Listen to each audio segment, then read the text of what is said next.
Le président français a accueilli ses homologues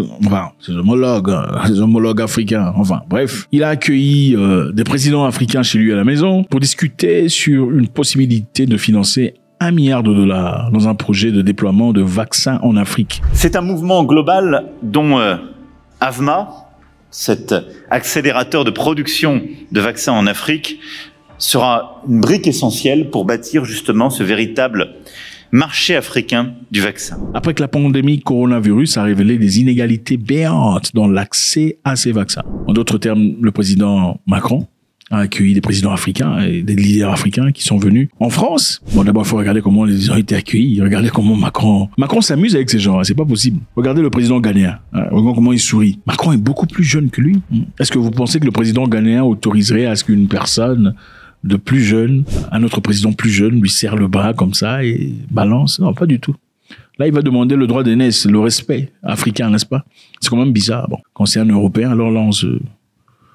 Bon, bref. Donc, M. Macron a accueilli des présidents africains qui sont venus dans l'objectif de discuter sur cette possibilité d'avoir $1 milliard dans le lancement d'un accélérateur africain de fabrication de vaccins qui offrira des incitations financières au pays. C'est-à-dire, on veut établir en Afrique des bases, des institutions qui peuvent produire le vaccin, un vaccin. Parce que d'après eux, il y a une pandémie qui arrive.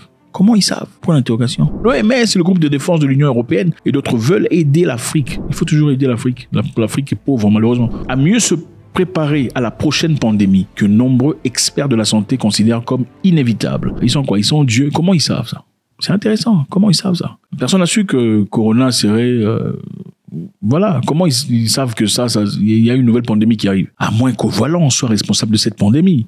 Comment on peut le savoir? Donc, on va rentrer sur les bases. En 2019, quand l'histoire du coronavirus a commencé, nous étions tous assis dans nos maisons dans une crainte presque éternelle. On ne savait pas trop comment s'y prendre. C'était un élément complètement nouveau à tout le monde. On avait peur. Okay? C'est la fin du monde, c'est l'Armageddon ou quoi? Est-ce que les ATM vont fonctionner? Je me souviens être parti à une machine cherchant de l'argent. Je voulais du cash parce que je me disais, écoutez, si ça tombe de partout et que voilà, on peut plus avoir le cash, on fait quoi? Parce que le vrai argent, en réalité, les amis, c'est l'argent cash. Ne vous inquiétez pas. Ce que vous voyez dans les banques, ce sont des chiffres qui peuvent être arrêtés n'importe quand on désire. Je suis parti chercher du cash par peur.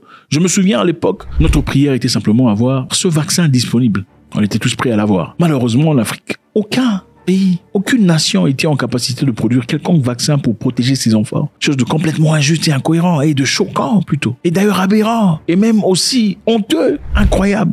Tout le monde attendait que l'Europe ou les États-Unis, en tout cas l'Occident, trouvent une solution pour les Africains, pour un problème africain. Et à l'époque, beaucoup de pays puissants ont acheté en masse des vaccins qui étaient disponibles dans le marché, au point où il n'y en avait plus de disponibles pour les Africains. Alors l'OMS, dans leur bonne charité, aujourd'hui, nimbés à la connaissance qu'ils ont du monde, viennent de dire qu'ils veulent aider l'Afrique, c'est-à-dire on veut maintenant accorder à l'Afrique la possibilité de construire ses propres organisations, ses propres plateformes de production de vaccins pour la pandémie prochaine qui est inévitable. Incroyable. La première question qu'on se pose ici, inévitable par rapport à qui?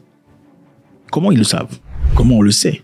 Ça, c'est une bonne question. Je pense que il faut se poser la question. Et je sais qu'il y a des gens qui se diraient... vaut mieux être préparé. C'est bien d'être préparé. Mais comment on n'était pas préparé contre Covid si on a toujours eu cette mentalité de préparation? C'est bien de dire qu'il faut être préparé. Mais je pense que ce serait aussi autant stupide de penser que tout ce qu'on vous donne gratuitement, c'est pour rien, c'est gratos. Quels sont les intérêts de l'Europe ou de M. Macron d'accompagner un projet $1 million dans le but d'aider les Africains?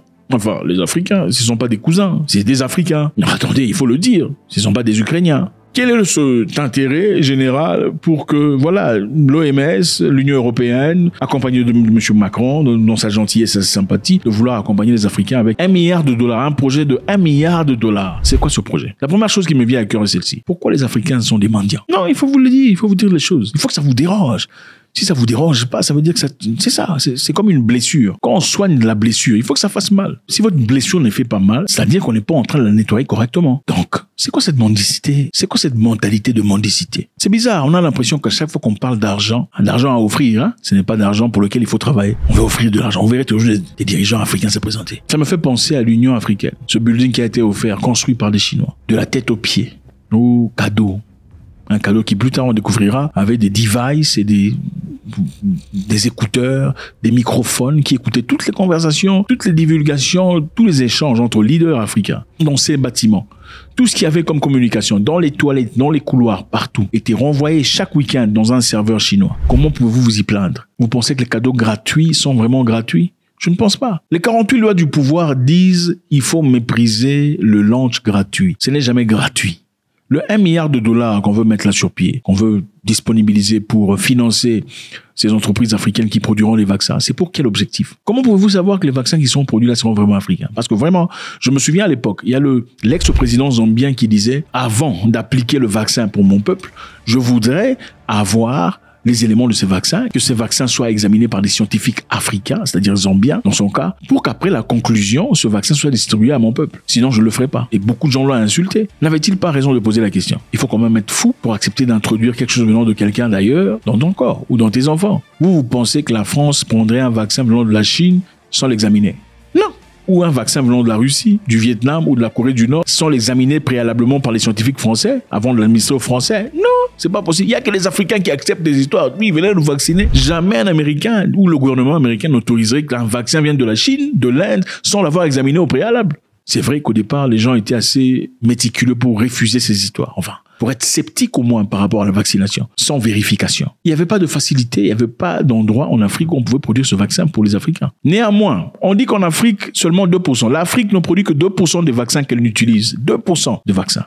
Les vaccins qui sont utilisés en Afrique, seulement 2% sont produits en Afrique. L'objectif que nous nous sommes fixés, dit M. Macron, que d'ici 2040, la production atteigne 60%. C'est ça l'objectif de M. Macron. M. Macron, c'est un homme bien que je ne suis pas tout à fait d'accord avec lui quand il a dit que les Africains font beaucoup trop d'enfants. Vous vous en souvenez, hein?